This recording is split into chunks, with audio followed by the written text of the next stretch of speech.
Voting is a civic duty. Let's register on the electoral list.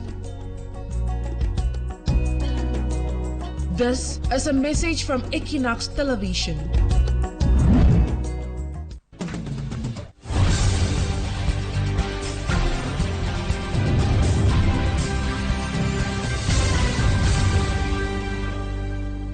Hello there. Thank you so much for joining me on this edition of the 6 p.m. primetime newscast on Equinoxe television. Our major stories for tonight: the office of the Network of Human Rights Defenders in Central Africa, REDAC, located in Bali, Douala, was vandalized at about 2 a.m. on Wednesday by two unidentified individuals. This has been confirmed by Barrister Alice Com, Assistant Board Chair of REDAC. She regrets that the premises remain sealed, preventing them from accessing the site and assessing the extent of the damage. Also, we'll tell you how poor internet connection is crippling daily life for Cameroonians, affecting work, education and communication across the nation's 10 regions.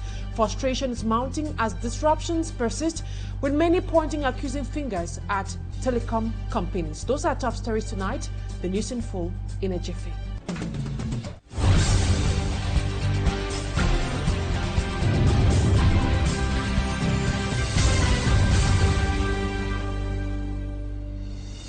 Thank you so much for staying with Equinoxe television. For presentation, I am Immaculate Fogwe. The office of the Network of Human Rights Defenders in Central Africa, REDAC, situated in Bali, Douala, has been vandalized at about 2 a.m. Wednesday by two individuals. And this has been confirmed by Barrister Alice Com, Assistant Board Chair of REDAC. She regrets that the premises remain sealed, preventing them from getting in and evaluating the degree of the criminal act. Innocent Aze reports. It was at about 2 a.m. Wednesday that the night watchman guarding the REDAC office in Bali, Douala, spotted two individuals operating within the sealed structure about 5 months ago by the Wuri Senior Divisional Officer upon the order of the Minister of Territorial Administration. Early morning, people came to REDAC and get through the interior of REDAC. What we cannot do as the owner, because we have been sealed by Minister of Territorial Administration. We cannot access, but bandits could. They were there, and I've tried to steal many things inside. Collaborators of Barrister Alice Com we met on the scene confirmed the REDAC office was indeed vandalized. Peeping through holes at the gate, they discovered the hoodlums had dismantled the battery of the Toyota pickup vehicle parked inside, dismantled the air conditioner found outside, and brought out fans from the offices. Before carrying out these acts, they first of all disabled the surveillance camera at the gate. We cannot even go and see what has really happened to us. What do we do now? Due to the seals, the REDAC team could not get in to determine the magnitude of the vandalism and properties carried away. What I know is that it is up to the President of the Republic to ensure our security as citizens. And this is what we are expecting from the Minister of Territorial Administration, not putting us at risk. This disturbing incident to REDAC raises questions on the state of law in the Republic of Cameroon. Where are we? Are we still in a state of law? Are we still in a country that is governed by someone we have elected? Do you ensure the citizens that they are in the good hands with the today governance? We are scared. From these recurrent criminal acts in Cameroon, Barrister Alice Com is certain of one thing. That means that the government has failed in his duty to protect our security of our goods and property and for ourselves. Not knowing what to do next at this point to get evidence and seek justice in court, the REDAC official urges the Minister of Territorial Administration to come and fix the problems he has created. Innocent Aze reporting there. Cameroonians across the country's 10 regions have been experiencing internet connection challenges, with many blaming telecommunications companies for the disruptions. To address the issue, a seminar was held in Douala where IT experts advised the public on materials that can be used to improve internet connectivity in the country. Sericha Kutio has more. The internet connection rate in Cameroon remains low due to constraints largely linked to the low level of development of internet infrastructure in the sub-regions of the country. An observation made by stakeholders in the internet sector during a seminar on the good governance of internet in the country organized by NRS. You know, we have thousands of internet users right now, but most of them are not aware of the best practices of the internet. According to the latest data, the internet rate is estimated at 24% in Central Africa, but in Cameroon, the internet rate is approximately 22%. This delay, they say, also stems from a restrictive policy and the high cost of connection. The lack of information, firstly, and the lack of the lack of some of the equipment, because the users may even have the equipment, but they don't have the information on how to go about using them. That way it exposes them to a lot of danger. NRS objectives are to challenge internet users' responsibility regarding data management, to promote responsible use of internet and social networks, and to raise awareness of the need to protect our sensitive personal and public data. Now to something else. The Northwest Regional Assembly has kicked off its March session, focusing on reviewing the 2024 accounts and adjusting the 2025 budget. During the launch, traditional rulers expressed concerns over the indiscriminate conferment of traditional titles. Bustela has more from Bamenda. What began as a standard opening to the March session of the Northwest Regional Assembly quickly revealed deeper divisions within the region's traditional leadership. During the routine affairs of the House, traditional rulers raised the alarm over what they described as a reckless dishing out of traditional titles by some of their peers, accusing them of commodifying traditional titles. The House of Chiefs came out the other time vehemently and strongly condemned that act. But it is still persisting. It happens in Douala, we saw the other one in Momo, and that of Santa, which is going on. The existing conflict over some traditional titles handed to some authorities by some traditional rulers exposes a broader tension over legitimacy, respect, and power within the traditional system. In its response, the representative of the state warned against further erosion of cultural credibility. I still remember what happened when the traditional are decorating guests that are coming here. What happened after? Now, as far as the other folks are concerned, the fund of COM is free to recognize those who we think deserve to be given titles. As far as the institution is concerned, that the fund have to sit, come up with something, proposing to adoption of the assembly on how to give titles, decoration at the lower regional assembly, and the president will implement it. While the March session continues, the clash over titles reveals a deeper identity crisis, one that could fracture the already fragile bonds if not urgently addressed. Out of Cameroon, Tijan Thiam, the main opposition leader, has had his candidacy for the upcoming presidential elections rejected due to dual nationality. Meanwhile, leaders of the Economic Community of West African States, ECOWAS, are gathering in Accra, Ghana, to commemorate the organization's 50th anniversary. Mala Glory is the lady on that story. Minister and banker Tidiane Thiam, leader of the main opposition party in Côte d'Ivoire, has been removed from the electoral list ahead of the October 25th presidential election. This is after Tuesday court ruling that Thiam had lost his Ivorian nationality. According to his lawyer, barrister Ange Rodrigue Didier, Thiam lost his nationality when he acquired French citizenship. Nationality has been a key issue in Thiam's campaign for months. Born in Ivory Coast, Thiam acquired French citizenship in 1987 but renounced it in March to meet the eligibility requirements for the presidency, as candidates cannot hold dual nationality. And elsewhere, the launch of the ECOWAS 50th anniversary in Accra, Ghana on Tuesday, April 22nd marked the beginning of a series of activities to be held in each member state. These events are intended to give concrete expression to the ideal of ECOWAS of the people.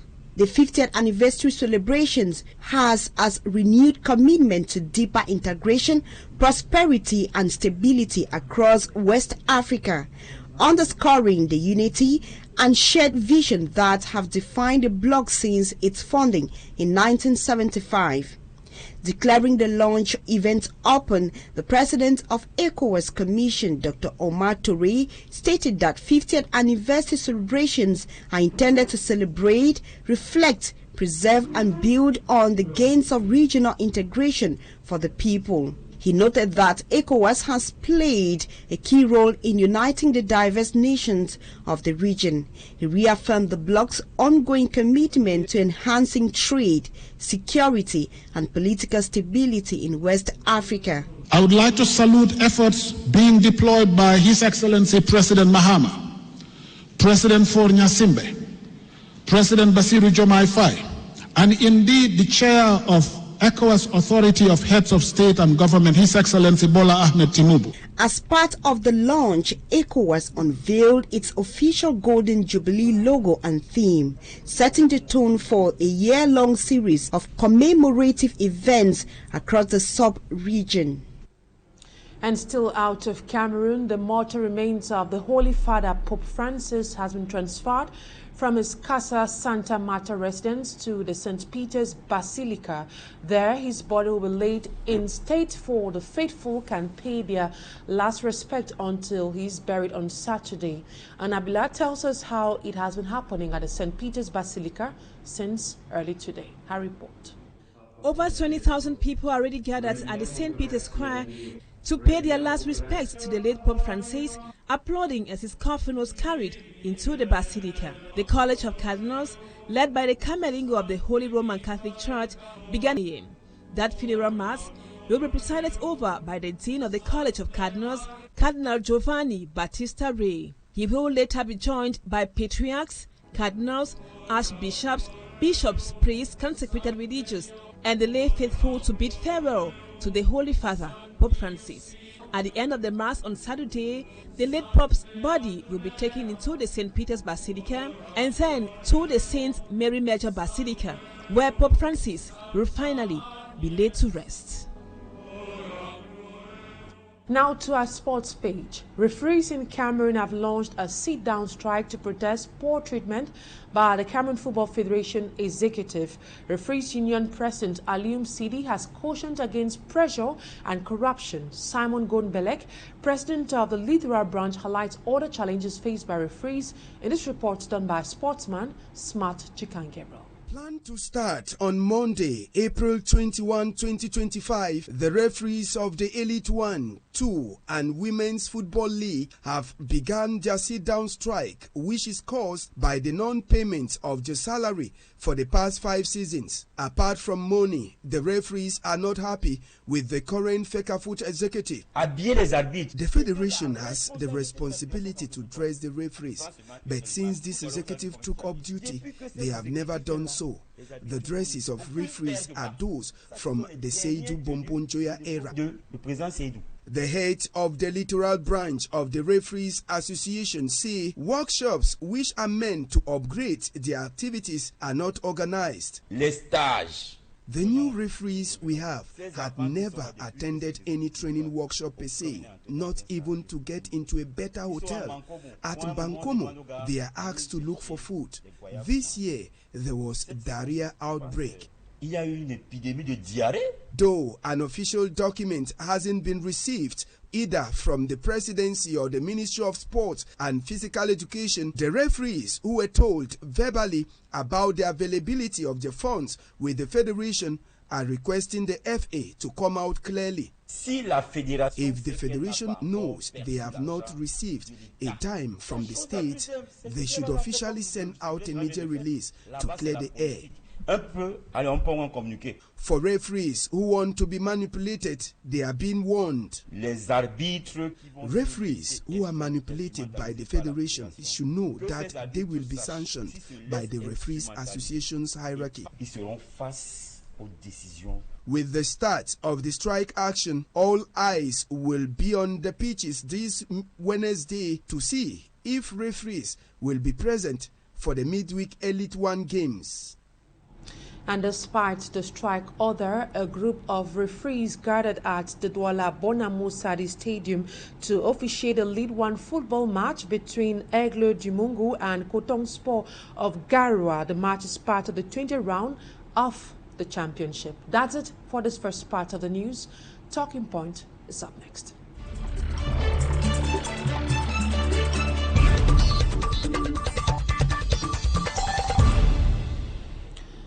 A shocking revelation has rocked Cameroon as the Supreme State Audit has uncovered an estimated 145 billion francs CFA embezzled by directors of public companies and parastatals between 28 till date.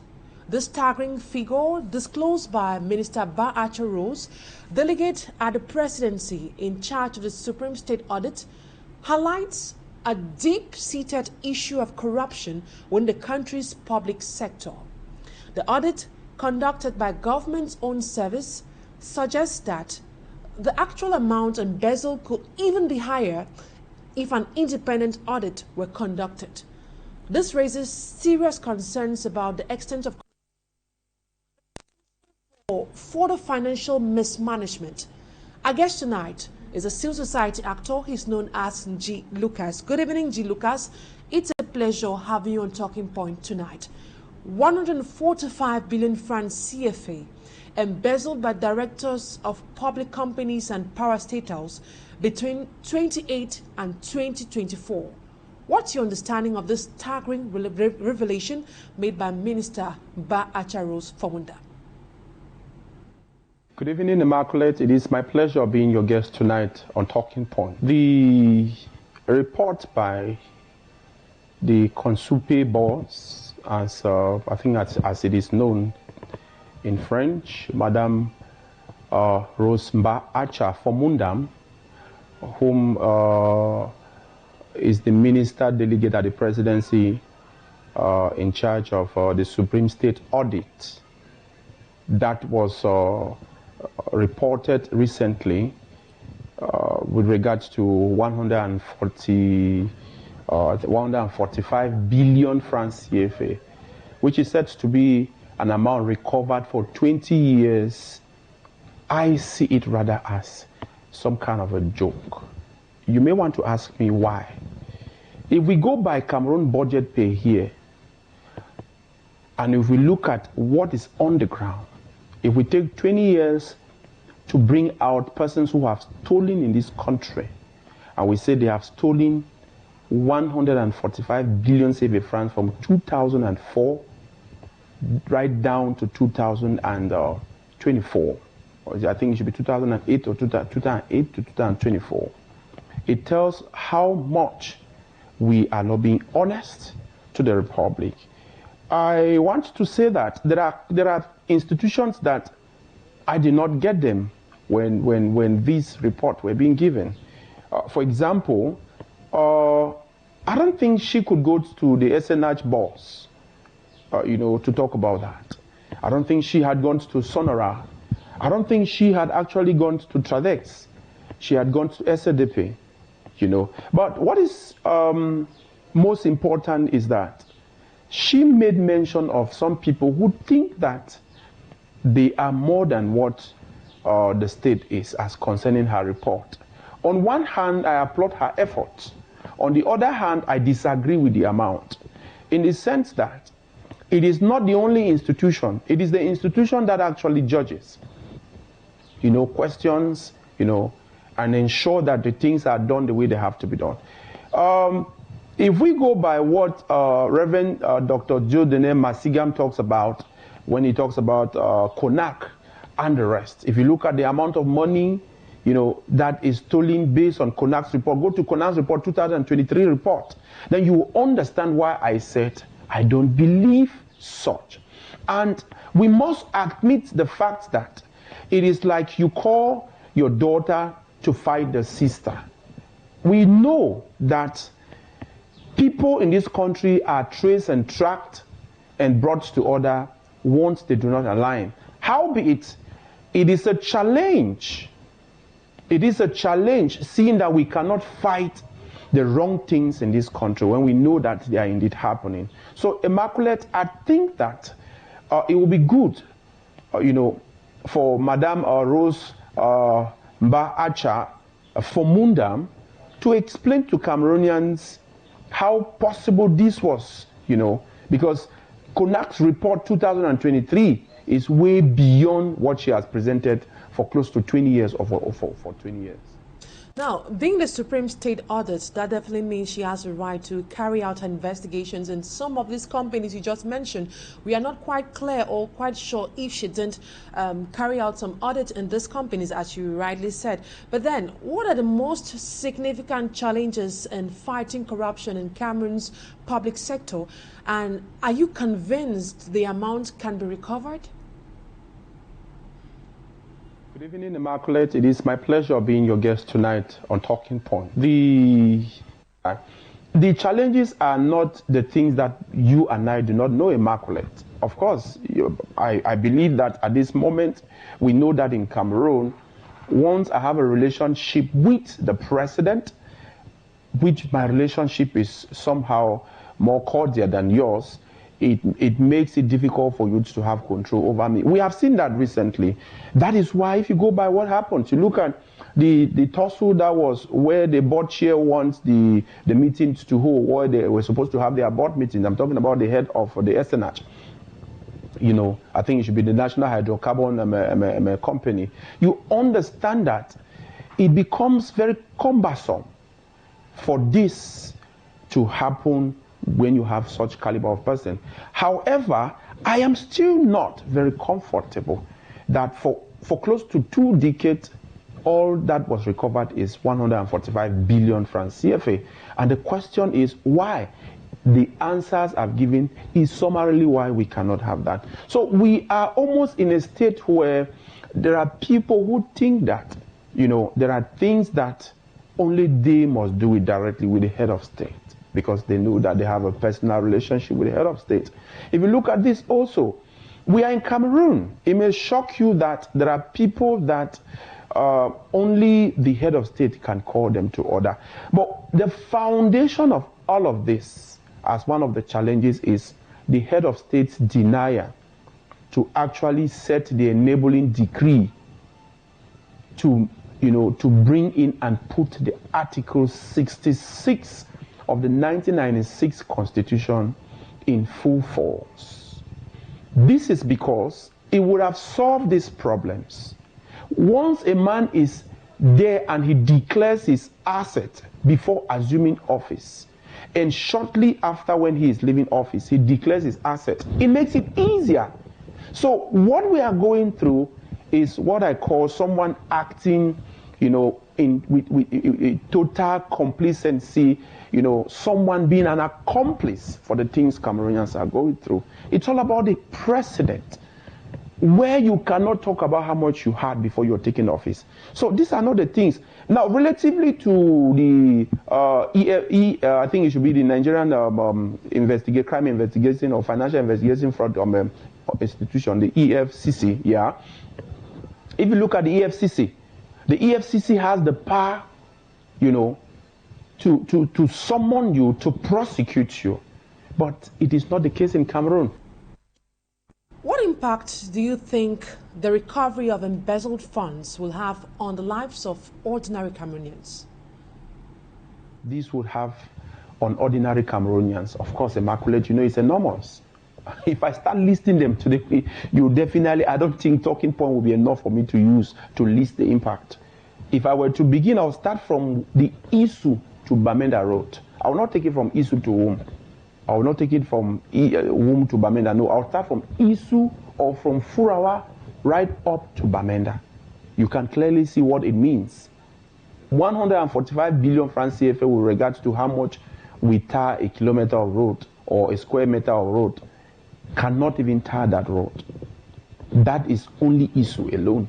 If I go to Mundemba, for example, you know, if I go to, let me take the case of Akwaya, it is obvious, Immaculate, that Cameroonians cannot, those who live in Akwaya, they have two things. Either they'll go to the northwest to come back to Akwaya, which the road is a horrendous path for someone to think about using. Or you go to Nigeria and come back to your country. But there is a means through which one can go to Akwaya, to go through Mamfe, which is the divisional headquarters, but it is not developed. So I want to pick out to you some of these very pertinent things so you can see them, you know. You cannot leave Ndian and come to Kumba or to Meme. Where is the road? So when you talk about impact, we're already seeing the impact. I want to give it to you only as from, you know, from the perspective of the roads. If you go to Bamenda town, you will see no roads, so you can see the impact. If you were to leave Hospital Roundabout and move down, you will understand what this is all about. If you leave the Douala Boya Road, which is almost becoming a nightmare, that is a stretch that previously we could use 25 minutes, but today we are using close to 2 hours because of the nature of the road. I'm not the one making it. Martin Bangangele, Delegate General for National Security, lamented when he came to Mutengene. You got it, Immaculate. So it is enormous. It is enormous. You go to some of our primary schools, they learn under the trees. So you see how terrible it is on ordinary Cameroonian. There are some schools that do not even have, you know, the chalkboards. So I don't know exactly where the ministers in this country and people whom through the social contract they have been given the opportunity to be part of those who are managing this country wants to take us to. But I believe that someday there will be a change, and that change, which of course we have been calling on Cameroonians. You know how vociferous some of us are. We have been telling Cameroonians to pick their ballot boxes and hold them responsible this time around. So that's it. Let's take this. What mechanisms can be put in place to prevent similar cases of corruption in the future, and how can civil society actors, for example, you contribute in these efforts? I was among those who said there was no need to create Consupe, to create ANIF, to create CONAC, to create the Supreme Court or the special, whether it's criminal tribunal or whatever that fights against corruption. I was against those who said they should create such institutions. Why? Because there are institutions that keep on milking Cameroonians every single second. Every single second. If you look at the budget, have you ever thought of the budget of Consupe? Have you thought of the budget of CONAC? Have you ever thought of the budget of ANIF? Do you know how much money we spend on these institutions? Do you know the outing allowance? If you go by procurement alone, where a pen like this that you buy in the market 3 for 200, but a single pen is actually sold sometimes for 1,000, 2,000, and even 5,000. And they supply these offices. Have you ever thought of that? So I am against that. So talking about how to actually prevent this in the future, it is simple. Let us bring in Article 66 of the Constitution, the 1996 Constitution. Make it effective. And we should make it in a way that everyone should be accountable. To fight against corruption, we do not need any other institution to do that. Rather, once someone reports against a corrupt practice, what we need to do is this. You simply go straight for an investigation, and once you can pick out that person, you prosecute and send to jail. There is no need to gather evidence and you send it to the president. So if you talk about how do we prevent this in the future, the presidency is part of the reason why we have corruption in this country. The presidency is part of the reason. And I can say that Mr. Biya, the President of the Republic, is part of the reason why we have corruption in this country. Because since 1996, the decree to enable Article 66 to go functional, he has not put it in place. So why? You may want to ask yourself a question. Because he has been the president since then.